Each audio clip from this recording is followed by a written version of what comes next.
Audio Jungle.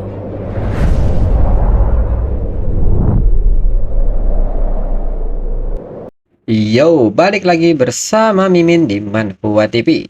Kali ini kita akan lanjutkan pembahasan dari cerita SSS level Paladin WoW Breaks a Logic.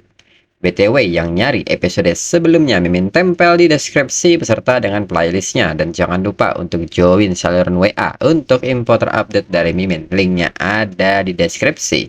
Tanpa berlama-lama, yuk kita masuk ke alur ceritanya.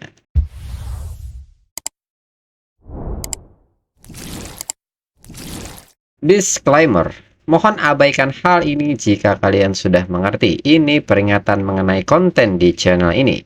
Video ini berisi alur cerita komik yang mempermudah bagi pendengarnya untuk mengetahui isi ceritanya dan memahami alur ceritanya. Jika ada kesamaan tokoh dan tempat, ini benar-benar tidak disengaja. Dan peringatan bagi pendengar untuk tidak mencontoh atau meniru perkataan maupun perbuatan yang tidak baik yang ada di video ini. Karena cerita ini hanyalah fiktif belaka. Jika mengerti, yuk kita masuk ke ceritanya. Cerita berlanjut. Lalu, serangan Wei He pun membentur perisai milik Zhou Yi. Namun, perisai Zhou Yi nyatanya tidak mampu menahan serangan dari Wei He dan seketika pecah.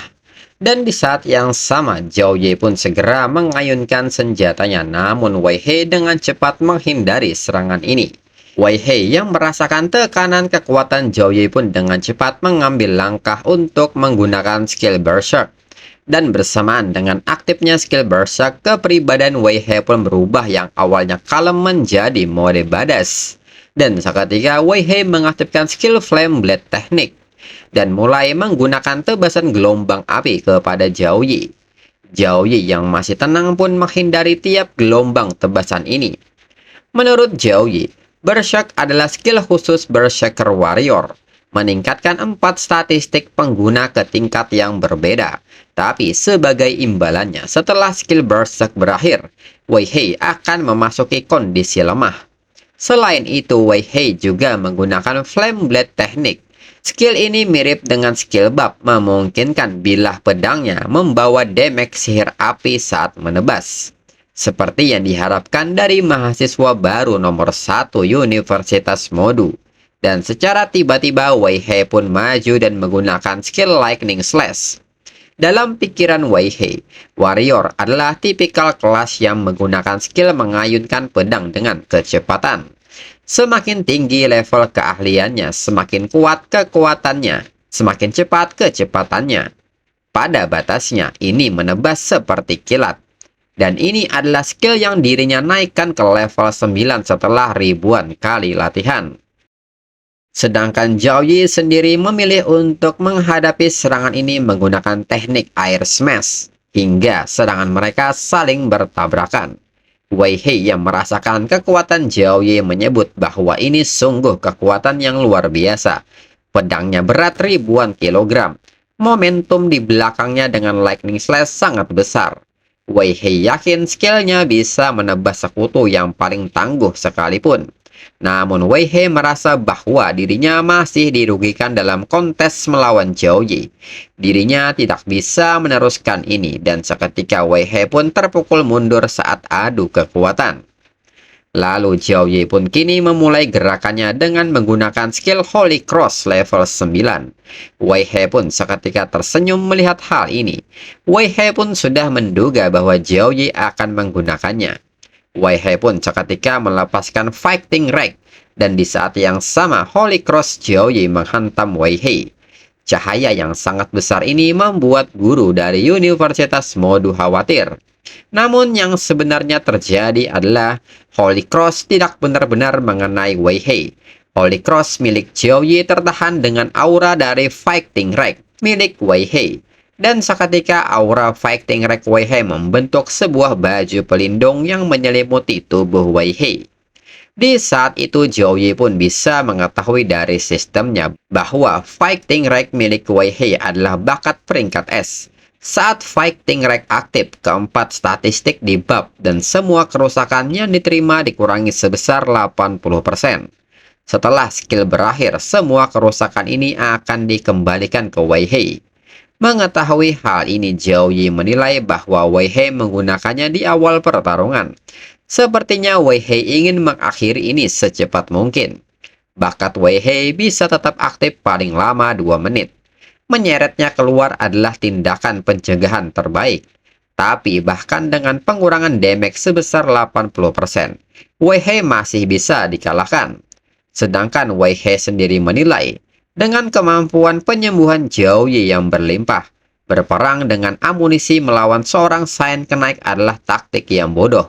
Itu sebabnya Wei He menggunakan fighting rack dari awal untuk membawa dirinya ke batasnya. Lalu penonton pun dibuat takjub dengan pertandingan ini, karena di awal-awal pertandingan disuguhkan dengan pertandingan yang sengit. Namun orang-orang merasa heran mengapa Zhao Yi memilih untuk bertarung langsung. Wei He sedang berada di puncaknya saat ini. Cara terbaik adalah dengan mengulur waktu. Orang-orang pun yakin pasti ada alasan mengapa Zhao Yi melakukan ini dan mereka percaya kepada Zhao Yi. Kembali ke arena. Saat ini, pertarungan jarak dekat pun masih berlangsung hingga Zhao Yi mengcasting skill Spear of Victory. Wei He yang melihat hal ini segera bersiap dengan tubuhnya, dan seketika Zhao Yi melepaskannya. Namun serangan Zhao Yi kembali tertahan dengan pelindung milik Wei He. Wei He pun tertawa dan menyebut serangan Zhao Yi tidak ada gunanya. Namun Zhao Yi pun mengatakan bahwa sekarang masih terlalu dini untuk tertawa. Dan kembali Zhao Yi mengcasting skill Vanishment of Light dan seketika melepaskan skillnya. Wei He pun menilai bahwa ini seperti yang diharapkan dari ukuran serangan terkuat. Wei He masih bisa merasakan sakit bahkan setelah pengurangan kerusakan sebesar 80%. Tanpa fighting rack, satu pukulan dari Zhao Yi pasti akan mengalahkan dirinya. Tapi Vanishment of Light membutuhkan setidaknya 1 detik casting untuk menjatuhkan setiap kilatnya. Dengan begitu, jika dirinya memanfaatkan waktu cooldown, dirinya bisa mengalahkan Zhao Yi. Namun di saat itu, Wei He pun merasa ada yang salah dan menyebut ini mustahil. Bagaimana The Vanishment of Light jadi begitu cepat? Dirinya meneliti semua skill yang Zhao Yi gunakan dalam kontes. Dan mungkinkah skill Vanishment of Light milik Zhao Yi di atas level 20?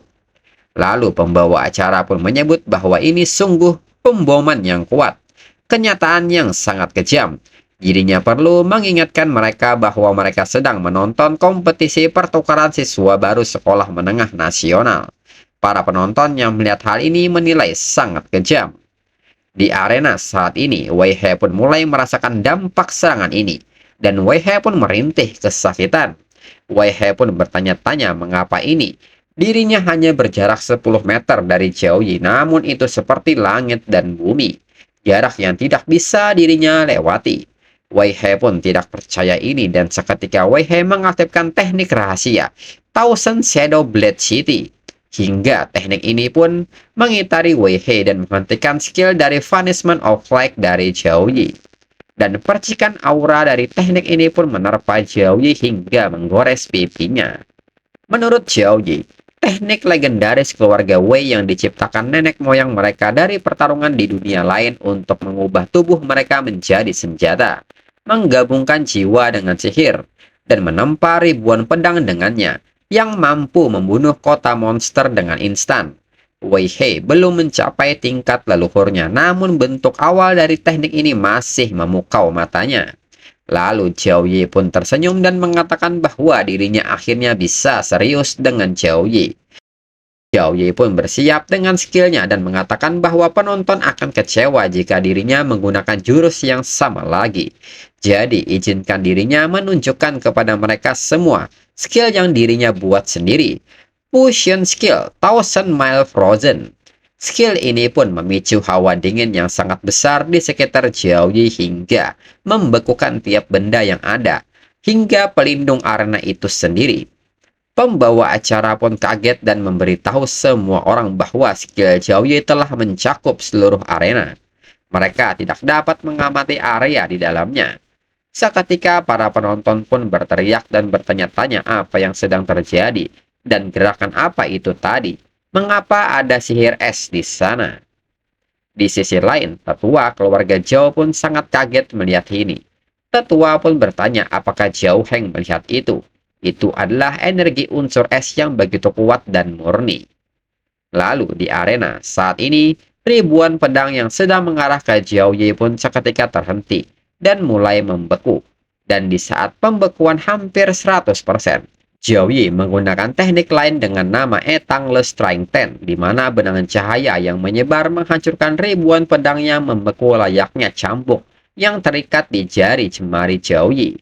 Dan serangan ini juga mengenai Wei He hingga Wei He menerima luka yang sangat parah. Dan di saat itu pembawa acara pun mengatakan bahwa peserta Wei He telah kehilangan kesadaran dan pemenangnya adalah Zhao Yi. Seketika sorak-sorak penonton pun bergemuruh dan menyebut Zhao Yi adalah nomor 1. Kemudian pembawa acara pun mengucapkan selamat kepada Zhao Yi serta Wei He yang telah menghadirkan pertandingan yang sangat menarik kepada penonton. Ini jelas merupakan pertarungan paling menarik di pertandingan pertukaran dalam satu dekade. Untuk itu pembawa acara mengajak semua orang untuk bersorak untuk para elit yang ada di negara mereka. Selain itu, dengan ini pertandingan individual telah berakhir, dan pertandingan tim serta perlombaan bertahan hidup akan menyusul dan mereka akan segera menantikannya.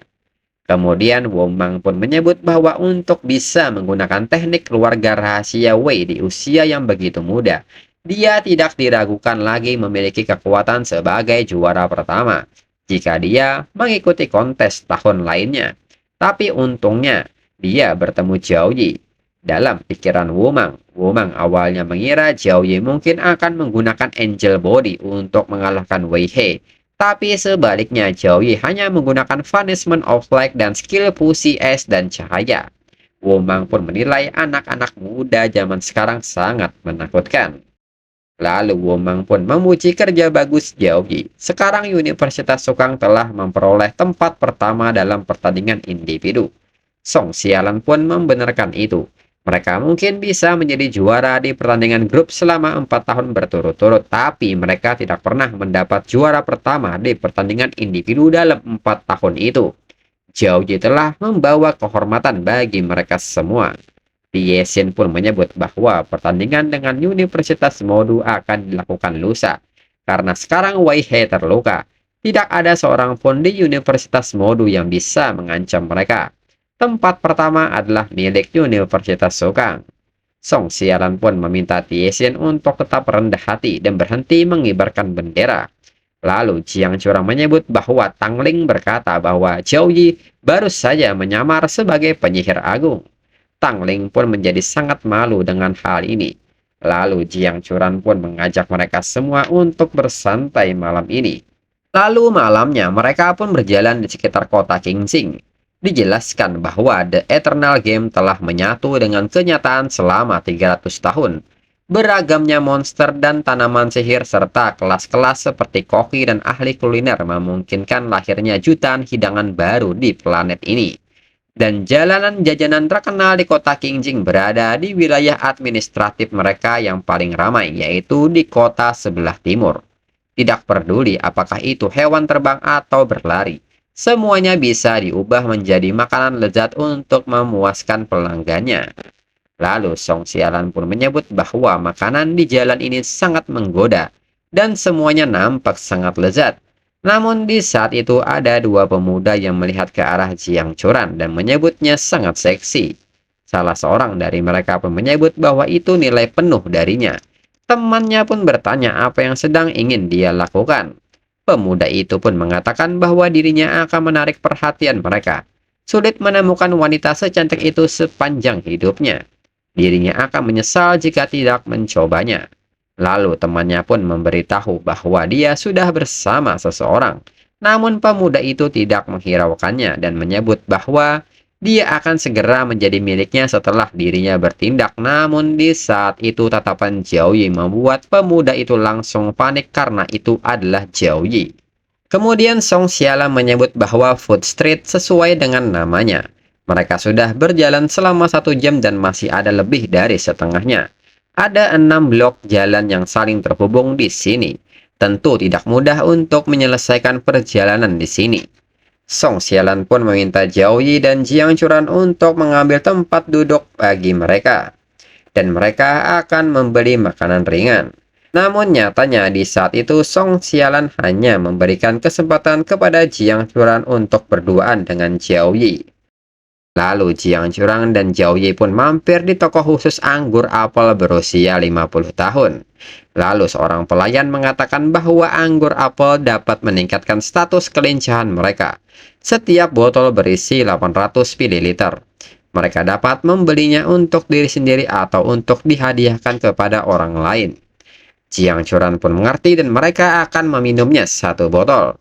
Pelayan pun memberikan anggur apelnya dan ini harganya 20.000 kredit. Dan mereka segera membayarnya. Lalu Jiang Churan pun kembali mengucapkan selamat kepada Jiao Yi karena telah meraih tempat pertama pada pertandingan individu. Jiao Yi pun berterima kasih dan mereka pun segera bersulang. Saat Jiang Churan meminumnya, Jiang Churan menyebut bahwa anggurnya sepertinya memiliki kadar alkohol yang cukup rendah. Namun setelah 10 menit nyatanya Jiang Churan mulai mabuk. Dan di saat itu Jiang Churan bertanya mengapa Jiao Yi ada dua. Jiao Yi pun menyebut bahwa Jiang Churan terlalu cepat minumnya. Dan semakin lama Jiang Churan pun semakin melantur ngomongnya. Jiao Yi pun menyebut sebagai kelas level 19. Minuman beralkohol biasa tidak akan bisa membuat Jiang Churan mabuk. Tetapi jika anggur apel tersebut dari harta karun kelas D, akan sangat mudah untuk mabuk karenanya. Lalu Jiao Yi pun menyebut bahwa ini sudah larut dan Song Xialan masih belum kembali, dan dirinya akan mencari mereka. Jiang Churan pun seketika menahan Jiao Yi untuk tidak meninggalkannya. Namun di saat yang sama seorang wanita pun datang dan mengatakan bahwa cangkirnya kosong. Dan bisakah Jiao Yi membelikannya minuman? Jiao Yi pun seketika mengatakan bahwa ada setengah botol anggur apel di sini dan harganya 10.000 yen. Wanita itu pun menyebut Jiao Yi sangat menarik tapi dirinya suka dan bertanya mengapa mereka tidak mengobrol di tempat yang lebih tenang. Dan ajakan wanita ini pun membuat Jiang Churan hanya terdiam membisu dan menatap mereka. Dan untuk episode selanjutnya tunggu 2 minggu lagi untuk 2 chapter sekian dan terima kasih.